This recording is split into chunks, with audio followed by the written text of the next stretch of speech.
Hello everyone, my self doctor Ravi Singh from Apex paramedical institute. आज हम बताएंगे कि एनेस्थीसिया और क्रिटिकल केयर डिप्लोमा कोर्सेज में कितने पेपर्स होते हैं। मेनली डिप्लोमा कोर्सेज में 2 पेपर्स होते हैं, फर्स्ट पेपर सेकेंड पेपर।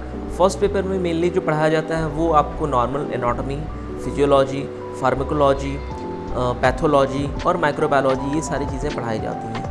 जो सेकेंड पेपर होता है उस पेपर में मेनली आपको एनेस्थीसिया से रिलेटेड सारे टॉपिक्स पढ़ाए जाते हैं। एनेस्थीसिया से रिलेटेड टॉपिक्स मीन्स कितने टाइप के एनेस्थीसिया होते हैं, क्या क्या एनेस्थीसिया में ड्रग्स यूज़ करते हैं, सेंट्रल मसल रिलैक्सेंट कौन कौन से होते हैं, पेरिफेरल मसल रिलैक्सेंट कौन कौन से होते हैं।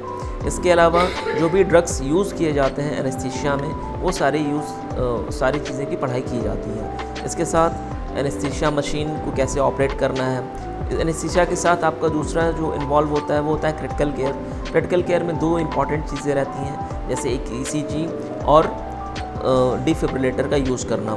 ECG को कैसे, अगर आप CCU ICU के अंदर अगर आप यूज़ कर रहे हो, या फिर आप डिफिब्रिलेटर का यूज़ कैसे कर रहे हो, अगर इन केस किसी को कार्डियक अरेस्ट अगर आ जाता है तो कैसे यूज़ कर रहे हो, ये सारी चीज़ें सेकेंड पेपर के अंदर पढ़ाई जाती हैं। तो ये ओवरऑल एक सिलेबस कंटेन करता है फर्स्ट पेपर और सेकेंड पेपर के अंदर, और 2 साल का डिप्लोमा कोर्सेज़ है। इसके अंदर स्टार्टिंग से ही बच्चों को सारा सिलेबस के बारे में इंफॉर्मेशन दे दिया जाता है, उनको पूरी तरह से पढ़ाई कराई जाती है और उनको क्लिनिकल एक्सपोजर भी दिया जाता है। तो अगर आप एनेस्थीसिया टेक्नीशियन कोर्स करने के बारे में सोच रहे हैं तो आप परेशान होने की ज़रूरत नहीं, आपको पूरी फैसिलिटी यहाँ पे प्रोवाइड कराई जाती है कि आपको कैसे पढ़ना है, क्या गाइडलाइंस हैं, कैसे आपको क्लिनिकल एक्सपोजर, ये सारी चीज़ें बताई जाती हैं।